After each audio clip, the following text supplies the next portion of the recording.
Father is father. Messi হলে এই টুর্নামেন্টে সবার ফাদার। পেদ্রি লামিন ইয়ামালরা যা কিছু জানে মেসি তার চেয়ে বেশি জানে। তিনি লিগাসি সেট করছেন, হারার আগে কখনোই হারেন। আর এই অরাটা লিওনেল মেসি ক্রিয়েট করছে।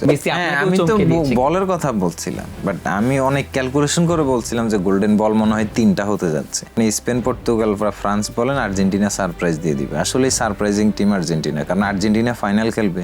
আবার একটা বিশ্বকাপের এই জিনিসটা অনেকে ভাবে নাই, হয়তো আর্জেন্টিনা ফ্যানরাও ভাবে না, but I was so sure about that. আমার কাছে মনে হয়েছে যে এই টিমের মধ্যে একটা অরা আছে, আর এই অরাটা লিওনেল মেসি ক্রিয়েট করছে, এবং এই অরাটা সহজে হারার আগে কখনোই হারে না। এই জন্যই বলছি যে এরা ফাইনাল খেলবে। মেসিকে 22-এ মনে হয়েছে যে তিনি হিস্ট্রির পিছনে দৌড়াচ্ছেন, এখন তিনি লিগাসি সেট করছেন, এবং এই ওয়ার্ল্ড কাপের পারফরমেন্স 22-এর চেয়েও বেশি।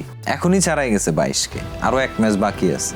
ফাইনালের মতো একটা মঞ্চ রেডি, যেখানে লিওনেল মেসি তার বার্সেলোনার সেটআপের বিরুদ্ধেই অনেকখানি খেলবেন, এরকমটা।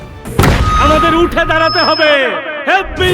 স্পিড, সকল অন্যায়ের বিরুদ্ধে রুখে দাঁড়ানোর এনার্জি পার্টনার। বার্সেলোনার সিস্টেমটার সবচেয়ে পরিচিত। বার্সেলোনার সিস্টেম, পেদ্রি লামিন ইয়ামালরা যা কিছু জানে, আমার মনে হয় মেসি তার চেয়ে বেশি জানে। তো আসলে এটা খুবই ভালো ব্যাটেল হবে। তবে আমার স্ট্রঙ্গার ফিলিং হলো যে আর্জেন্টিনা এই ম্যাচটাও সার্ভাইভ করে যাবে। হয়তো পেনাল্টি শুট আউটও নিয়ে যেতে পারে। সার্ভাইভ করতে পারলে একটা পর্যায়ে তো হিটব্যাক করে, প্রথমে সার্ভাইভ করে, প্রেসার অ্যাবজর্ব করে, তারপরে অনেকটা বোমা মারে। তো এই যে ব্যাপারটুকু, এটার জন্য আসলে আর্জেন্টিনা এই ম্যাচে ফেভারিট হয়েই মাঠে নামবে। স্পেন হয়তো ট্যাকটিক্যালি অনেক ব্যালেন্স টিম, অনেক stronger, younger, fresh squad, but experienced আসলে অনেক ম্যাটার করে। Father is father. মেসি হলে এই টুর্নামেন্টে সবার ফাদার।